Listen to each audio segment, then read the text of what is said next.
International travel is way down. People are not coming to the United States. We have a rather large market with the Canadians. It's gone from, a faucet to a drip. We have, as you know, there's less or a downturn of international visitors, which I'm very sorry about. We rely in part on Canadian tourism. And we love the Canadians, and we want them to come back and enjoy Las Vegas and everything that we have to offer. And so as the mayor of Las Vegas, I'm telling everybody in Canada, please come. We love you, we need you, and we miss you. Let's talk about Vegas, baby. Las Vegas tourism is down, and that's partly because Canadians aren't going to Sin City. Yeah, officials say tourism is down more than 11% in 2025, and 42% fewer Canadians have traveled to the city so far this year. Now, Canadians used to be a very, very big market for Vegas. But Las Vegas Mayor Shelley Berkley says the stream of Canucks has gone from a faucet to a drip. Officials say inflation, as well as President Trump's trade wars and stricter immigration enforcement, are partly to blame. Others have blamed inflated prices and outrageous fees. So to combat this dip in tourism, hundreds of Vegas businesses are offering deals, big deals, including half-price sales on hotels and shows. And officials are betting these deals will make a trip to Vegas worth the gamble for some people. Today's episode of FAFO brought to you by Florida's tourism industry. So we all know that our neighbors to the north, Canada, are holding a grudge when it comes to the United States, and rightfully so. And many of them have said forget about abstinence and just decided to use the pull-out method when it comes to tourism here in the United States. A lot of them will not come because of Trump and what was going on with Canada. They just don't want to come and spend their money here. The cost of living here has changed a lot. Everything went up. The Grenier family owns Darabelle. Francois telling us he's not sure what to expect. According to Visit Lauderdale, Canadian visitors are down by 10 to 16% since April, and 13.5% fewer Canadians are flying in. That could translate to an economic loss of up to $90 million. And this is the combination of the policies as well as the behavior coming from the orange tyrant that's in the office, whether it's tariffs or just threatening to make Canada the 51st state of the United States.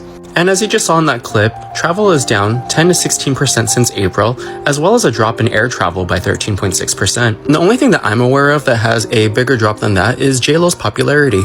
Now, if Canada is already withholding a lot of travel to the United States, I can only just imagine what the rest of the world is doing. And honestly, I don't blame the rest of the world. Catastrophic loss to tourism in Florida just from Canadians. A lot of them will not come because of Trump and what was going on with Canada. They just don't want to come and spend their money here. The cost of living here has changed a lot. Everything went up. It's no secret Canadian snowbirds haven't been flocking to South Florida lately. President Trump's immigration rules and tariffs have caused controversy in Canada. The greater Fort Lauderdale is expecting up to 150,000 fewer visitors from Canada. You know, they make up one of the largest groups of international visitors to South Florida. According to Visit Lauderdale, Canadian visitors... Trump has cost South Florida $90 million and climbing just from Canadians. Just from Canadians. But wait, it gets worse. Did you know the entire world is boycotting the United States of America in tourism? Did you know that we are right now on track to lose $31 billion in tourism alone just in 2025? And that is an estimate. And yes, it has grown. Trump is destroying the USA. Las Vegas tourism has gone down for the 7th straight months. It's affecting many employees at work, especially on call at these different casinos. There's a lady that worked at Caesars that said she hasn't gotten a shift in 2 months, but they don't lay them off. I don't know why they keep them on if they're not going to call them for 2 months. But literally, tourism numbers are down 12%. The last recording in July from last year. And I don't know, why do you guys think that is? I'm sure it's everything. I mean, you can get rooms for pretty cheap. I mean, they do have the absurd resort fees, of course. They have been running some tiny little specials during the week, like this during the week right now. They have some like no parking fees, no resort fee, But I mean, a coffee's going to cost you $10 to $15. I mean, you go to MGM, you want an adult beverage, you're paying $25 to $40. It's outrageous, man. So Vegas, I don't know, man. Is Vegas no longer Vegas? Hello guys, and welcome to the Joy Report, where we get an outsider's view with an insider's clarity. The story begins with a silent shift at airports and tourist hotspots across the United States. In places like Florida and Las Vegas, two of America's biggest tourism magnets, business owners started noticing something unusual. The crowds were thinner, the hotel bookings were slower, and the accents they were used to hearing were missing. One of the loudest absences came from Canadian tourists, who for decades made up one of the largest groups of international visitors to the US. Before we proceed, all credit goes to the creators of these videos. Let's watch a few more clips and I'll be back with more commentary. We have, as you know, there's less or downturn of international visitors. Oh, who could have seen this coming? Which I'm very sorry about. We rely in part on Canadian tourism. If only you guys weren't doing fascism. And we love the Canadians, and we want them to come back. Pass. And enjoy Las Vegas. I'm good, thanks. And everything that we have to offer. As long as this is what is up for offer, I think, again, like I said, pass. And so as the mayor of Las Vegas, I'm telling everybody in Canada, please come. No. We love you, we need you, and we miss you. Trump called us nasty, and we've got that woke rainbow money.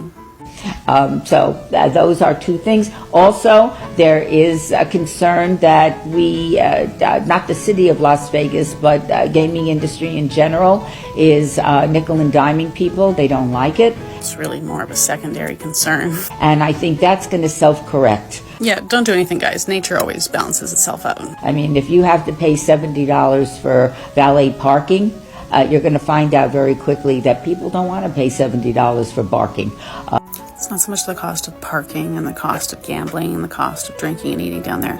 It's more the fact that there's 150 Canadians that have been detained since the start of the year by ICE, and there's 55 currently being detained in ICE custody. Two of the people that have been detained this year are toddlers, and one person who has been detained died. The detainments last anywhere from weeks to months. So I'm not really going to think about the cost of parking, because I guess, yes, if my vehicle sits there for weeks and weeks and weeks while I'm in a facility in Louisiana, those fees will add up, and I guess I would appreciate if parking costs were a little lower. But it sounds like I could save myself a lot of hassle by just staying home.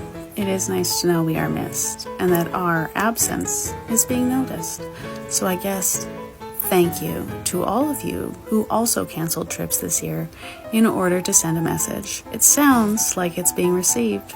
Canadians used to visit places like Orlando, Miami, Tampa, and Las Vegas as their second home. Some went for sunshine in the winter, others for shopping deals or weekend getaways. But this year, a growing number of Canadians simply decided they were not going. And it wasn't random. It was intentional. A boycott had started to take shape, fueled by frustration over America's largest trade and tariff wars after DT returned to power earlier this year. When DT was re-elected, one of the first things his administration did was bring back heavy trade tariffs on Canada. The message was that America needed to protect its own goods and industries. But that move didn't sit well with Canadians at all. Within weeks, Canadian officials, businesses, and even ordinary citizens began pushing back. Many said that if America wanted to make trade difficult, that Canadians didn't need to spend their tourism dollars across the border. What started as online chatter slowly turned into action. People began canceling vacation plans to Florida and Nevada. Families who normally crossed the border to shop or travel started staying home or picking other destinations. Some chose Mexico, others went to Europe or Caribbean islands instead. Even Canadian influencers began encouraging their followers not to support American tourism. While tariffs were damaging their own economy, the impact started showing quickly. In Florida, hotel owners reported a noticeable drop in bookings from Canada, especially in popular snowbird destinations like Naples, Clearwater, Palm Beach, and Orlando. Restaurants that counted on Canadian diners during spring and summer said the foot traffic was clearly down. Souvenir shops and beach rental businesses also saw a dip in sales. Las Vegas felt it too. Casinos and resorts that usually welcome thousands of Canadian visitors saw a decline in reservations. Even shows and entertainment venues reported lower attendance from international guests compared to previous years. Travel agencies in Canada also confirmed that people were canceling group trips to the US and asking for alternatives. Airline noticed the trend as well. Some carriers reduced the number of flights from Canadian Canadian cities to US tourist spots because the seats were not filling up like before. Travel data shows a double-digit decline in Canadian tourists compared to last year. That didn't just hurt big hotels and casinos. It also affected taxi drivers, airport workers, bartenders, tour guides, and small business owners who rely on tourism to survive. Canada.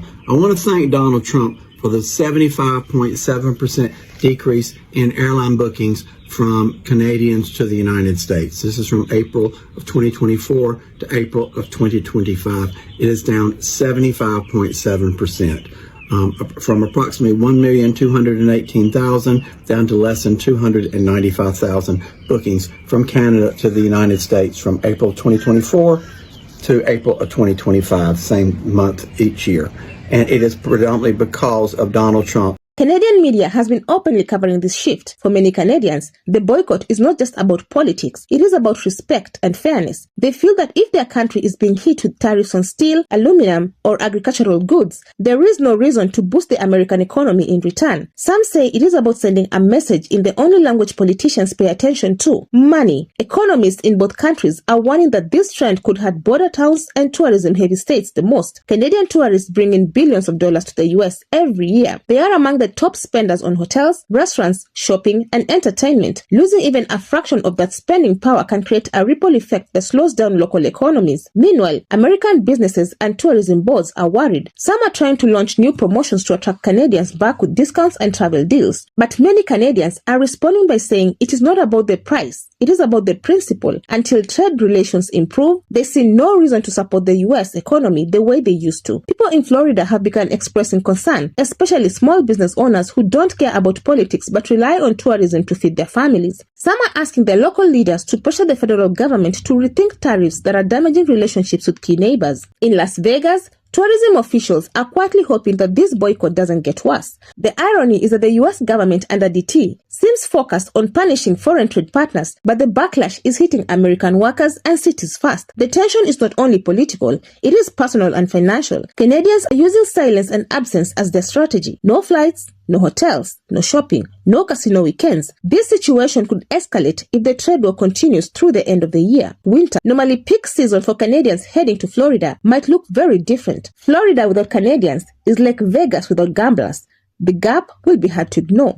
Some analysts say Americans underestimated how much Canadians contribute to the tourism economy, simply because they don't think of Canadians as foreign tourists. They come so often it feels normal, but now their absence is becoming very noticeable. In the end, the message is simple. Actions have consequences. When trade wars and tariffs are brought back, people respond in their own way. Canadians may not be loud about it, but their economic choices are speaking volumes. If the situation continues, more losses are expected in Florida, Vegas, and other major tourist areas. And the bigger question now is, will American leadership listen before things get worse, or will the impact keep growing until businesses start crying out louder than the politicians? Come on, Canadians, come to Las Vegas. We need your money. We need some gambling going on in this town so people can keep their jobs. We love you, Canada. Come on to Las Vegas, Nevada. You're the best.